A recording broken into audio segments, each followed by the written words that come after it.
जोधपुर, ये नाम सुनते ही आंखों के सामने रेगिस्तान के बीच बसा एक शानदार शहर आ जाता है ना? इसे मारवाड़ का सूर्यनगर भी कहते हैं। तो आज चलिए इसकी दिलचस्प कहानी की परतों को खोलते हैं। लेकिन एक सवाल जो शायद हर किसी के दिमाग में आता है, इसे ब्लू सिटी आखिर कहते क्यों हैं? अब देखिए, इसके पीछे कई कहानियां हैं। कुछ लोग कहते हैं कि ये नीला रंग गर्मी को दूर भगाता है। कुछ का मानना है कि ये दीमकों से बचाने का एक तरीका था। खैर, वजह चाहे जो भी हो, ये तो पक्का है कि इस नीले रंग ने शहर को एक अलग ही पहचान दी है। तो चलिए, इस पहचान के पीछे छिपे और भी राज खोलते हैं।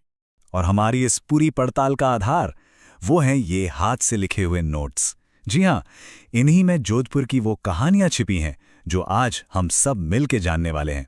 तो फिर देर किस बात की, चलिए शुरू करते हैं। तो हमारा सफर 5 हिस्सों में बटा होगा। सबसे पहले हम मारवाड़ की शुरुआत को समझेंगे, फिर देखेंगे कि इस रेगिस्तान में जिंदगी कैसे पनपी।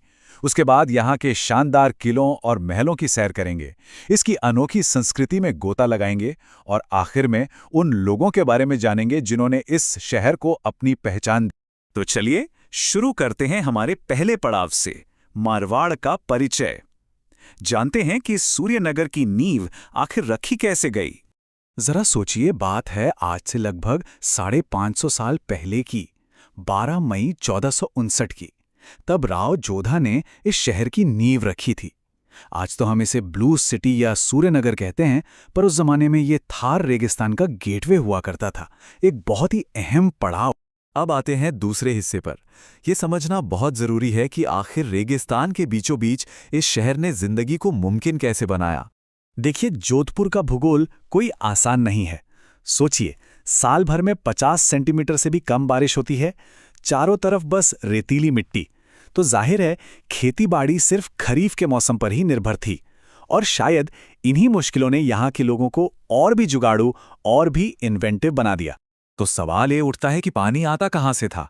जवाब है, यहाँ की ऐतिहासिक झीलें। ये सिर्फ पानी का जरिया नहीं थी, बल्कि शहर की लाइफलाइन थी, जैसे कि कायलाना झील या फिर बालसमंद झील। असल में इन्हीं झीलों ने इस सूखी जमीन पर जिंदगी को सींचा। चलिए अब बात करते हैं जोधपुर की असली शान की। इसके वो शानदार किले और महल जो आज भी अपनी पूरी ताकत और गौरव के साथ खड़े हैं। और जब किलों की बात हो तो सबसे पहले नजर जाती है मेहरानगढ़ फोर्ट पर। राव जोधा ने इसे चिड़ियाटुक पहाड़ी पर ऐसी जगह बनवाया मानो ये आज भी पूरे शहर पर एक पहरेदार की तरह नजर रख रहा हो। सच कहूं, इसकी बनावट और इसका साइज किसी को भी हैरान कर सकता है।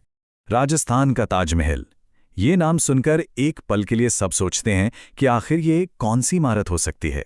तो जनाब, ये शानदार टाइटल मिला है जसवंत थड़ा को। ये सिर्फ एक स्मारक नहीं है, ये मारवाड़ के राठौड़ राजाओं का शाही शमशान घाट है। और इसकी खूबसूरती वो है इसके संगमरमर पर की गई बारीक कारीगरी में, जो इसे वाकई में लाजवाब बना देती है। अब किलों के अलावा जोधपुर की शान इसके महल भी तो हैं। एक तरफ है विशाल उम्मेद भवन पैलेस, जिसे छित्तर पैलेस भी कहते हैं। फिर है अजीत भवन, जो राज्य का पहला हेरिटेज होटल बना। और एक है अनोखा एक थंबा महल।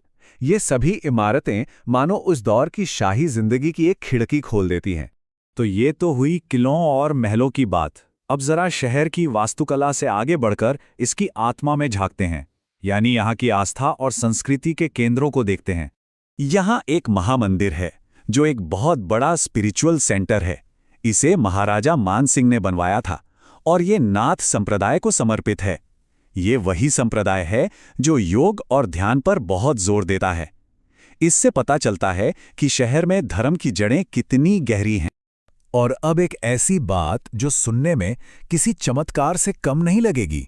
जोधपुर के बिलाड़ा में आई माता का एक मंदिर है। ये सीरवी जाति की कुलदेवी हैं। पर कमाल की बात यह है कि कहा जाता है कि यहाँ एक दीपक है जिसकी लौ से केसर टपकता है ना कमाल? ये वाकई आस्था की एक अद्भुत मिसाल है। और हाँ, जब संस्कृति की बात चली रही है तो यहाँ के घुड़ला लोक नृत्य को कैसे भूल सकते हैं भला?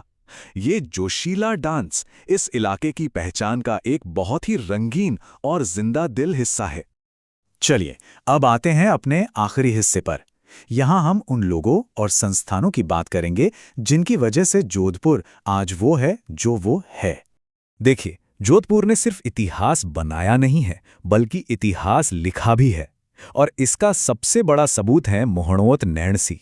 वो इतने बड़े विद्वान थे कि उन्हें राजस्थान का अबुल फजल कहा जाता है, और ये अपने आप में एक बहुत बड़ा सम्मान है। और अगर मॉडर्न जोधपुर की बात करें ना, तो दो नाम जरूर याद आते हैं। एक है जयनारायण व्यास, जिन्हें लोग लोकनायक और शेर-ए-राजस्थान के नाम से जानते थे, और दूसरे हैं बालमुकुंद बिस्सा। इन्होंने 1934 में खादी भंडार की स्थापना की और स्वदेशी आंदोलन को एक नई जान दी। आज का जोधपुर सिर्फ अपने इतिहास पर नहीं जीता, इसकी इकोनॉमी का एक बड़ा हिस्सा यहाँ के उद्योग हैं।